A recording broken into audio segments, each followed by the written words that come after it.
बात उस वक्त की है जब अर्थ पर पोनीज की 3 प्रजातियां रहती थी। अर्थ पोनी जो काफी ताकतवर होते थे, पेगासस जो पंखों के सहारे उड़ सकते थे और यूनिकॉर्न जिनके पास मैजिकल हॉर्न था। पहले तो वो सब लोग आपस में मिलजुल कर रहते थे, लेकिन फिर कुछ ऐसा हुआ कि यह सभी एक दूसरे के दुश्मन बन गए। आगे हम सनी नाम की अर्थ पोनी को देखते हैं जो अपने फ्रेंड्स हिचो स्प्राउट के साथ खेल रही है। उसके पिता हमेशा बच्चों को पुरानी कहानियां सुनाते थे और कहते थे कि पोनी की सभी प्रजातियों को एक बार फिर मिलकर रहना चाहिए। स्प्राउट की मॉम फिलिस को ये बिल्कुल पसंद नहीं है और वो उसे सनी और उसके डैड से दूर रहने को कहती है, लेकिन सनी को अपने डैड पर पूरा विश्वास था और वो पेगासस और यूनिकॉर्न के नाम अक्सर मैसेजेस भेजा करती थी। जल्दी ही काफी साल बीत जाते हैं और सनी बड़ी हो जाती है। पता चलता है कि उसके डैड अब इस दुनिया में नहीं रहे, लेकिन सनी अभी भी बाकी अर्थ पोनीज तक उनका मैसेज पहुंचाती है कि उन्हें बाकी प्रजातियों के साथ मेलजोल बढ़ाना चाहिए। आज भी वो ऐसा ही कुछ करने वाली है और इसीलिए स्प्राउट की मॉम फिलिस की फैक्ट्री में आती है। यहाँ हिच जो टाउन का शेरिफ बन चुका है उसे रोकता है और बताता है कि फिलिस ने उसे यहाँ आने से बैन किया हुआ है। सनी उसे कहती है कि वो तो बस कुछ सप्लाईज देने आई है, लेकिन तभी वहाँ स्प्राउट आता है जो डिप्टी शेरिफ है। वो उसे सप्लाईज लेकर उसे वहाँ से जाने को कहता है, लेकिन सनी उनसे छुपकर अंदर चली जाती है। जल्दी ही फिलिस का शो शुरू होता है जहाँ वो अपने नए प्रोडक्ट्स दिखाती है जिससे अर्थ पोनी पेगासस और यूनिकॉर्न से अपनी रक्षा कर सकते हैं। तभी मौका देखकर सनी स्टेज पर आती है और लोगों को यकीन दिलाने लगती है कि सभी पोनीज एक साथ मिलकर रह सकते हैं और उन्हें उनसे कोई खतरा नहीं है। लेकिन फिलिस के भड़काने पर लोग डर जाते हैं और हिच सनी को वहाँ से ले जाता है। वो उसे समझाता है कि ये मेलजोल पॉसिबल नहीं है और जो स्टोरीज उसके डैड उसे सुनाते थे वो सब झूठ थी। हिच उसे कहता है कि सिर्फ वो ही इस टाउन में उसका इकलौता फ्रेंड है और अगर ऐसा ही चला तो वो भी उससे दूर हो जाएगा। ये सुनकर सनी को बहुत दुख होता है और वो एक जगह बैठकर अपने डैड को याद करने लगती है। तभी उसे चिल्लाने की आवाजें आती हैं और वो देखती है कि सभी पोनीज डर कर इधर उधर भाग रहे हैं। इससे पहले कि वो कुछ समझ पाए एक यूनिकॉर्न पोनी उसके सामने आ जाती है। वो बताती है कि उसका नाम इजी है और उससे मिलकर सनी को बहुत खुशी होती है। हिच भी उसे देख लेता है और तुरंत टाउन में लगे यूनिकॉर्न ट्रैप्स एक्टिवेट करता है। इससे बेखबर इजी एक ट्रैप की ओर बढ़ती है, लेकिन सनी उसे बचाकर अपने घर ले आती है। हिच और स्प्राउट भी वहाँ आते हैं, लेकिन सनी इजी को लेकर वहाँ से भाग जाती है। रास्ते में उसे पता चलता है कि यूनिकॉर्न्स का मैजिक खत्म हो चुका है और इसके लिए वो पेगासस पोनी को जिम्मेदार मानते हैं। सनी समझ जाती है कि उनके टाउन की ही तरह यूनिकॉर्न और पेगासस टाउन में भी एक दूसरे के लिए नफरत सिखाई जाती है। वो इजी के साथ मिलकर एक प्लान बनाती है और कहती है कि पेगासी पोनीज के पास अभी भी मैजिक है जिससे वो यूनिकॉर्न के मैजिक को वापस लाने में मदद कर सकते हैं। इजी को भी प्लान बहुत पसंद आता है और वो पेगासी के टाउन जेफर हाइट्स की तरफ चल पड़ते हैं। इधर ही स्प्राउट को इंचार्ज बनाकर सनी को अरेस्ट करने जाता है और यह देखकर स्प्राउट बहुत खुश होता है। पता चलता है कि वो हिच से जलता है और उसकी तरह ही पॉपुलर होना चाहता है। तभी उसकी मॉम वहाँ आती है और उससे शेरिफ बनकर इस मौके का फायदा उठाने को कहती है। उधर हम सनी और इजी को एक घाटी से गुजरते हुए देखते हैं जहाँ एक साया उन्हें डराने की कोशिश करता है। पता चलता है कि ये एक पेगासी है, लेकिन इससे पहले कि वो उसके बारे में और जान पाए 2 गार्ड्स वहाँ आकर उन्हें पकड़ लेते हैं। वो उन्हें जासूस समझकर अपनी क्वीन हेवन के पास ले जाते हैं, जहाँ रास्ते में उन दोनों को पता चलता है कि आज यहाँ एक जश्न होने वाला है जिसमें प्रिंसेस पिप अपनी परफॉर्मेंस देने वाली है। जल्दी ही वो क्वीन के पास आते हैं और यहाँ पता चलता है कि वो साया जो उन्हें मिला था असल में दूसरी प्रिंसेस जिप है। उन्हें उड़ता हुआ देख सनी उनसे मैजिक के बारे में पूछती है, लेकिन क्वीन गुस्से में आकर गार्ड्स को उन्हें जेल में डालने को कहती है और सनी से उसकी डायरी भी ले लेती है।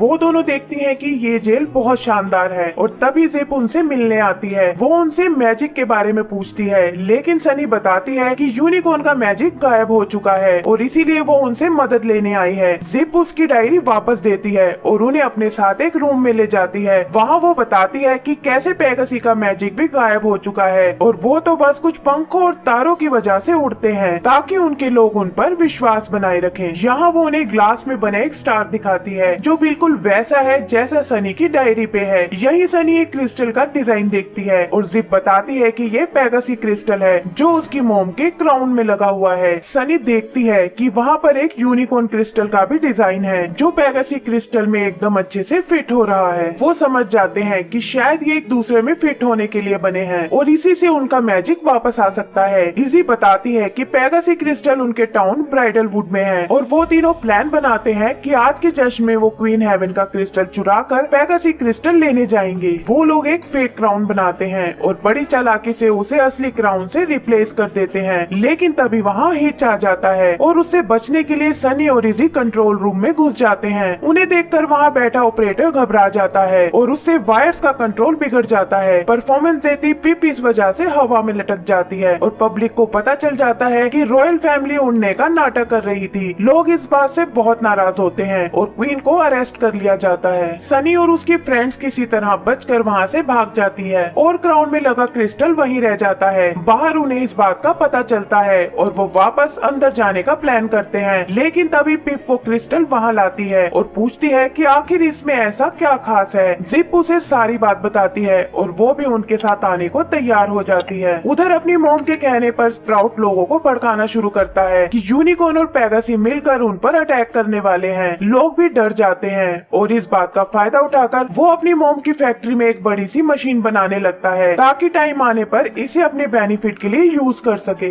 इधर ब्राइडलवुड जाते हुए वो लोग एक जगह आराम करते हैं जहाँ इजी वही मैसेज दिखाती है जो बचपन में सनी ने भेजा था और कहती है कि इसे ही देखकर वो उनके टाउन में आई थी। हिच भी समझ जाता है कि शायद सनी सही थी और पोनीस की सभी प्रजातियां आपस में मिलजुल कर रह सकती हैं और वो भी उनका साथ देने को तैयार हो जाता है। जल्दी ही वो इजी के घर पहुंच जाते हैं जहां वो उनका मेकअप करके उन्हें यूनिकॉर्न जैसा बना देती है ताकि कोई उन्हें पहचान ना पाए। आगे वो एक शॉप पर जाते हैं जहां का मालिक एल्फा क्रिस्टल कलेक्ट करने का शौकीन है और उसे शर्त लगाने का भी बहुत शौक है। उन्हें वहाँ वो यूनिकॉर्न क्रिस्टल दिखता है और सनी एल्फा को चैलेंज करती है। वो पेगासी क्रिस्टल दांव पर लगाती है और ये देखकर एल्फा तैयार हो जाता है। वो कहता है कि उन्हें एक डांसिंग गेम खेलना है और जीतने वाला दोनों क्रिस्टल ले जाएगा। सनी किसी तरह उसे हरा देती है लेकिन सबको उनके नकली यूनिकॉर्न होने का पता चल जाता है। एल्फा उसे चीटर बोलता है और उनसे वो पेगासी क्रिस्टल देने को कहता है लेकिन वो लोग उसे बेवकूफ बनाकर यूनिकॉर्न क्रिस्टल भी अपने साथ ले जाते हैं। भागते हुए उन्हें क्वीन हेवन मिलती है जो जेल तोड़कर भाग आई है। एल्फा भी उन्हें पकड़ने आता है और अपने क्रिस्टल मांगता है। तभी क्वीन के पीछे पेगासिस सोल्जर भी वहाँ आ जाते हैं और वहाँ पेगासी और यूनिकॉर्न में बहस होने लगती है। सनी सबको शांत करती है और बताती है कि कैसे इन दोनों क्रिस्टल को जोड़ने से उनकी मैजिक पावर्स वापस आ सकती हैं। वो उन दोनों क्रिस्टल को जोड़ते हैं लेकिन देखते हैं कि उससे कोई फर्क नहीं पड़ा। वो एक बार फिर कोशिश करती है लेकिन कोई फायदा नहीं होता। लोगों को भी लगता है कि ये सब शायद बेकार की बात है और वो वहाँ से जाने लगते हैं। सनी को बहुत दुख होता है और वो दोनों क्रिस्टल्स एल्फा और क्वीन को लौटाकर हिच के साथ वापस अपने टाउन में आ जाती है। हिच उसे घर छोड़ता है और सनी यह सोचकर बहुत उदास होती है कि वो अपने पिता का सपना पूरा नहीं कर पाई। कुछ सामान हटाते वक्त उसे अपनी टेबल पर एक डिजाइन दिखता है जो उन क्रिस्टल से मैच खाता है लेकिन वो देखती है कि उसके बीच में एक तीसरे क्रिस्टल की भी जगह है। तभी उसे अपने पिता का बनाया एक टॉय दिखता है जिस पर भी एक क्रिस्टल लगा हुआ है। वो जैसे ही उसे टेबल पर बने डिजाइन में रखती है वो क्रिस्टल उसमें फिट हो जाता है। वो समझ जाती है कि उन्हें इन तीनों क्रिस्टल को इसी टेबल पर जोड़ना होगा। ये बात हिच को बताने वो बाहर जाती है लेकिन देखती है कि पूरा टाउन खाली है। तभी हिच वहाँ आता है और वो लोग देखते हैं कि कुछ पोनीज फिलिस की फैक्ट्री की ओर जा रहे हैं। यहाँ पता चलता है कि स्प्राउट ने खुद को टाउन का किंग बना दिया है और सभी को पेगासिस और यूनिकॉर्न पर अटैक करने के लिए उकसा रहा है। हिच और सनी उसे समझाने की कोशिश करते हैं और बताते हैं कि वो हमारे लिए खतरा नहीं है क्योंकि उनके पास कोई मैजिक नहीं है। स्प्राउट उनकी एक नहीं सुनता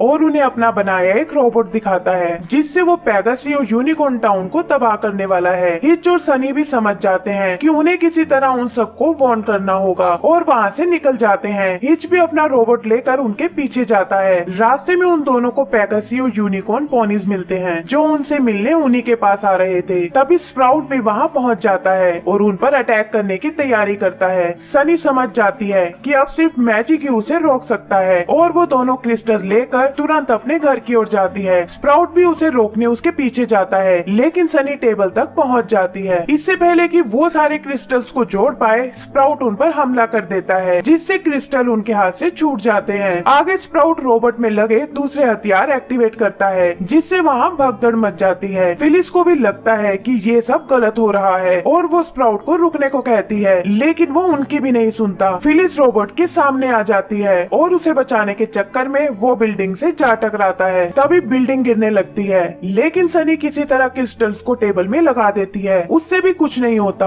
और तभी बिल्डिंग के साथ क्रिस्टल्स भी नीचे गिर जाते हैं। सनी अपनी और अपने पिता की एक टूटी हुई तस्वीर को देखती है और तभी वो कहती है कि क्रिस्टल को जोड़ने से ज्यादा उन सब का एक दूसरे के साथ होना जरूरी है और यही एक तरीका है कि वो सब कुछ पहले जैसा कर सकते हैं। ये सुनकर एल्फा, क्वीन और फिलिस आगे आते हैं और एक एक करके उस तस्वीर को जोड़ने लगते हैं। उनके ऐसा करते ही मलबे में पड़े क्रिस्टल्स चमकने लगते हैं और सनी को उठाकर एक एलिकॉन में बदल देते हैं जिसके पास तीनों तरह के पोनी की पावर्स है। इसके बाद वो क्रिस्टल्स आपस में जुड़ते हैं और एक तेज रोशनी के साथ वहाँ सभी का मैजिक वापिस आ जाता है। इसका असर पेगासी और यूनिकॉर्न टाउन पर भी पड़ता है जहाँ के पोनीज को भी अपनी पावर्स वापस मिल जाती हैं। स्प्राउट को भी अपनी गलती का एहसास हो जाता है और हम देखते हैं कि सभी पोनीज एक बार फिर मिलजुल कर एक दूसरे की हेल्प कर रहे हैं। एंड सीन में हम सनी और उसके दोस्तों को देखते हैं जो अपने मिशन के कामयाब होने पर बहुत खुश हैं और इसी के साथ हमारी मूवी खत्म हो जाती है।